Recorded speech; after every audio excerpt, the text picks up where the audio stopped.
Hey Viv. Hey everybody. I literally just woke up from a dream and I sent the dream to Vivian. My plan was to listen to Think and Grow Rich and then come in here and record this video. However,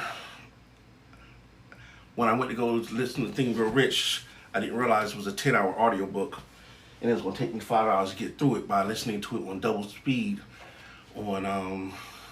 speed on YouTube. So I came here to record this video in front of these bright lights.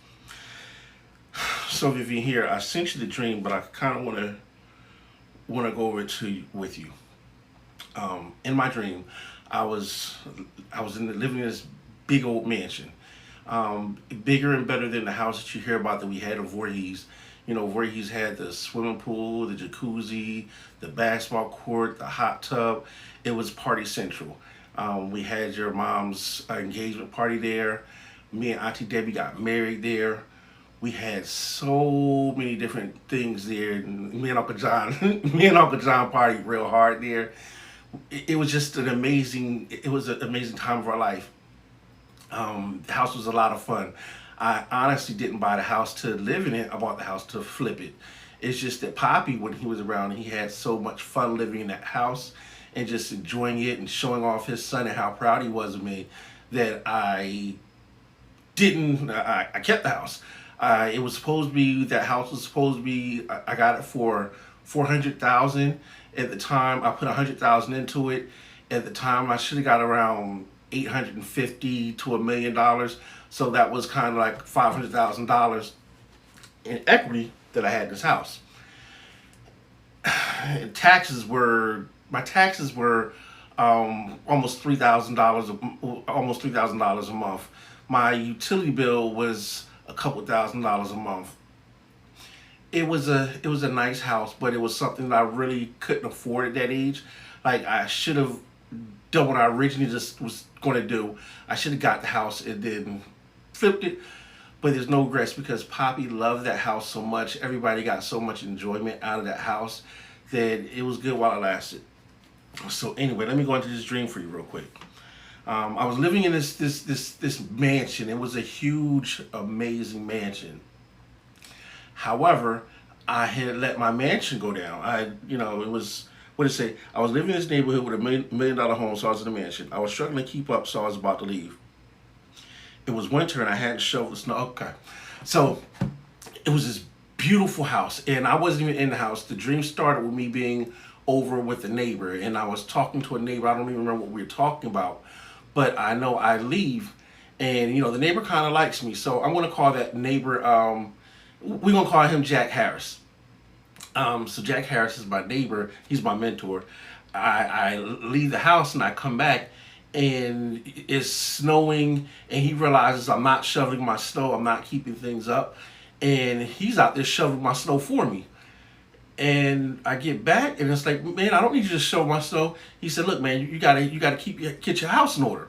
At least you can at least shovel the snow and make it look nice from the outside so that it doesn't make the rest of these homes look bad. And so I get and start shoveling my snow myself.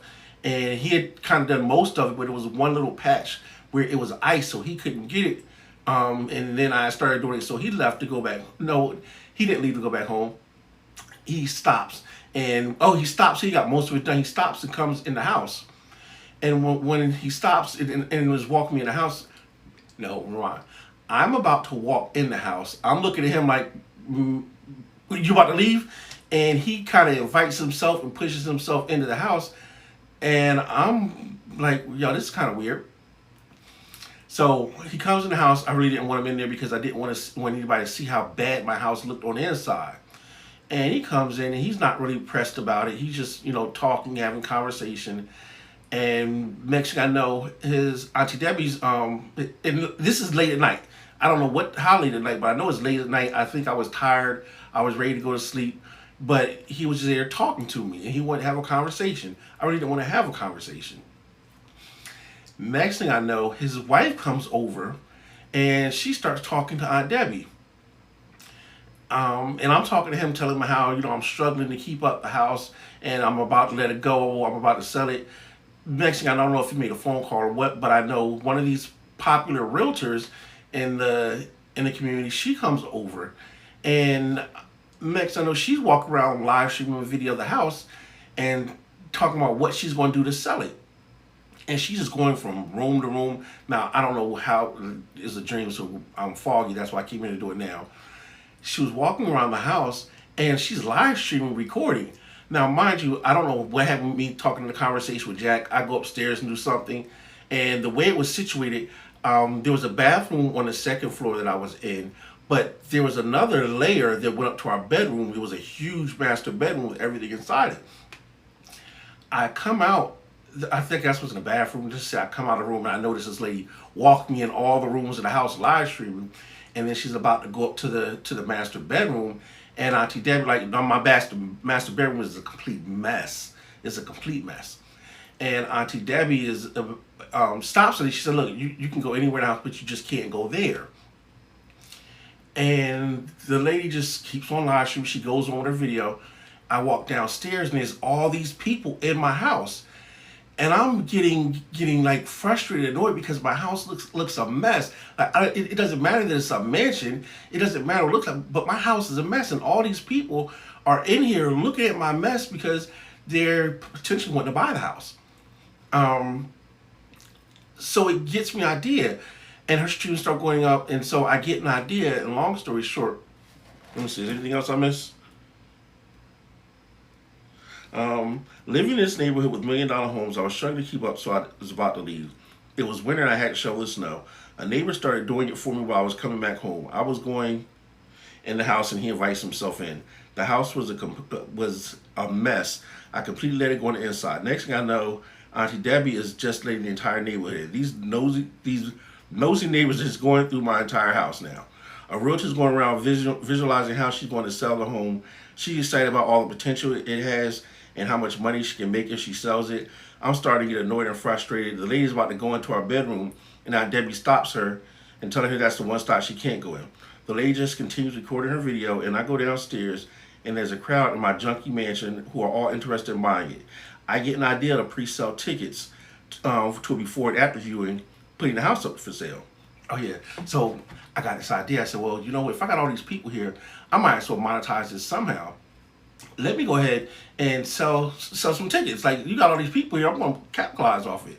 So I decided to go online and all these people are looking at it. I do a hashtag campaign and I pre-sell the tickets. Ticket sales go phenomenal. Like, everybody's buying these tickets to buy my $1 million home. Long story short, because I kind of get, let's see, professional. The ticket sales going like crazy, and everybody can't wait to see. Oh yeah, everybody can't wait to see what the house is finally going to look like. So I get an idea. I said, you know what? I'm just going to go ahead and rent some furniture, and I get the house professionally cleaned by a professional cleaning company. I get the landscaping done. I rent some furniture. I put it in the house, and then I do the after. Now, mind you, the sales were phenomenal for the before picture. When I did the after video and started streaming that, not only did I make enough money to keep the house, I made enough money to pay off the mortgage. I made enough money to pay for the furniture that was in there. And it was like, wow, my whole life completely had changed literally over the course of, I guess it was like a day or two, but I don't know, it was a dream. I woke up and I said, well, I'm going to record the video now. No, I'm not recording now. Then I said, well, let me listen to Think and Grow Rich first. I went to go turn the audio book. It was 8 hours long. Now, if you listen to the audio on double speed, which I normally do, then you can finish the book in 5 hours. But that requires me going back to sleep. And I'm about to go back to sleep so my subconscious can internalize this. But here's what happened. I know all the secrets to generating wealth, and I know how it works, but you know how I joke and talk about the Illuminati. It's the conditioning and programming of the masses.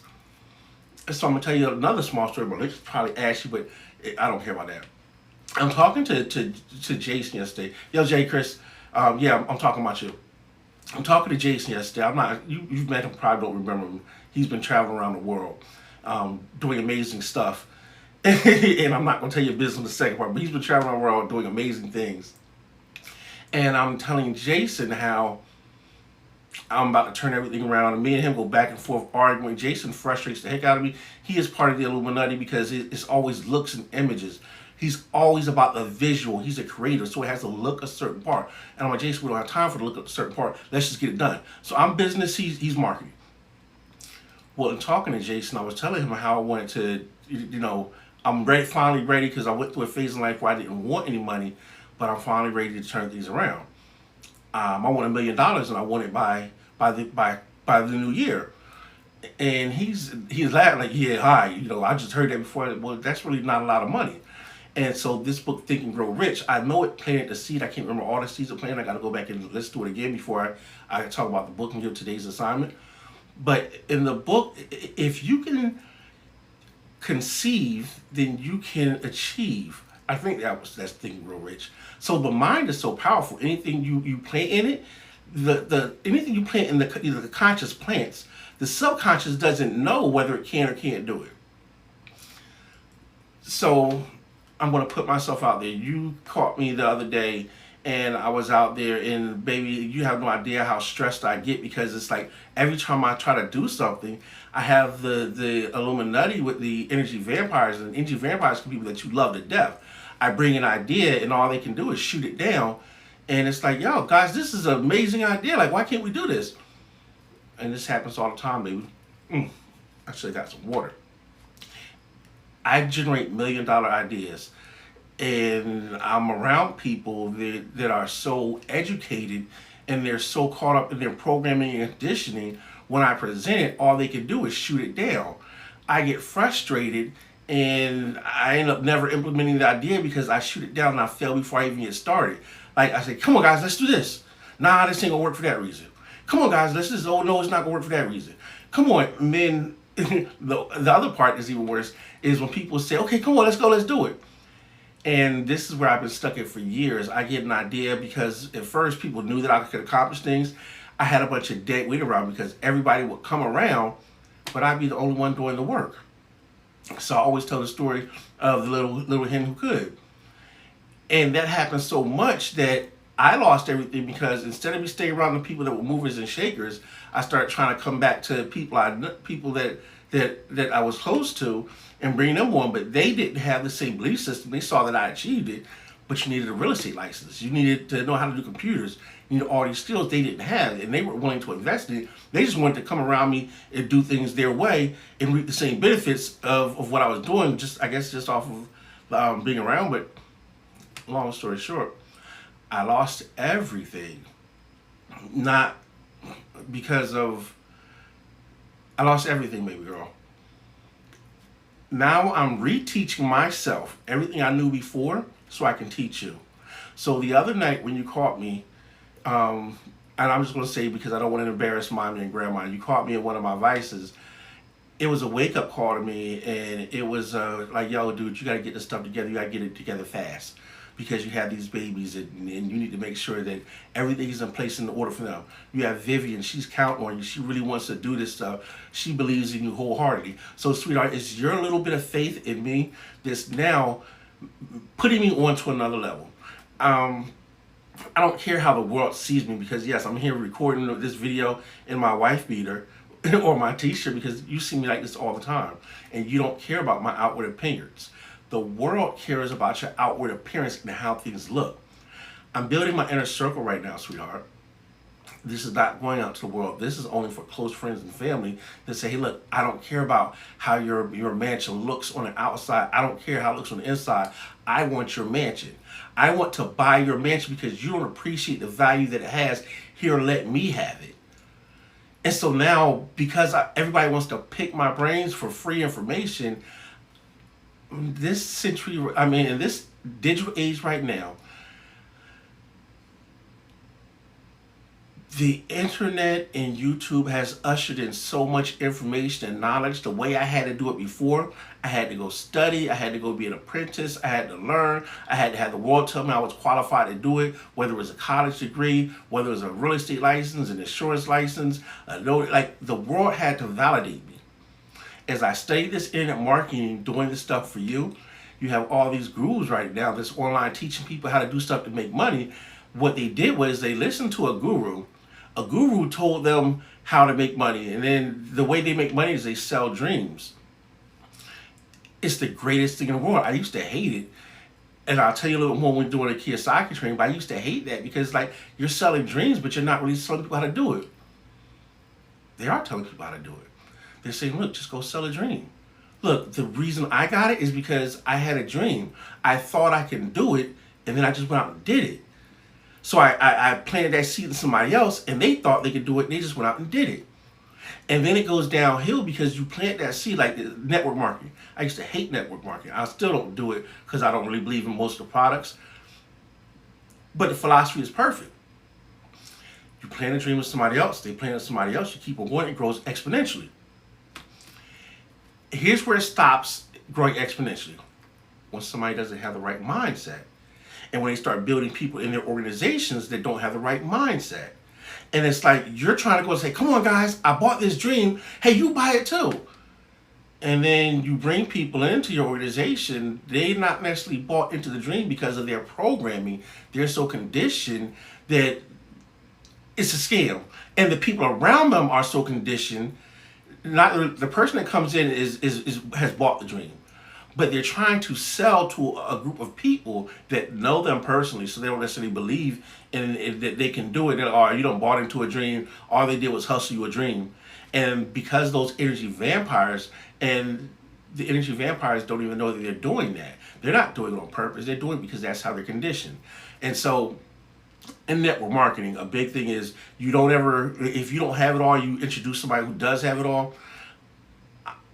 I don't really like that. So this is why I'm in my wife beater shooting the video. I don't want people to come in because of smoke and mirrors, because it looks like I have something I don't have. Look, this is a green screen behind me. The only reason I have it, I just don't like the wall. So I don't want to fake it till I make it. I don't need to fake it till I make it. I got enough skills. I have enough knowledge. I have enough information. I don't need a guru to come in and tell me how to do something. But I studied the gurus. I paid into all their programs. I bought into the ClickFunnels. I bought into the 10X. I bought into the Gary Vaynerchuk.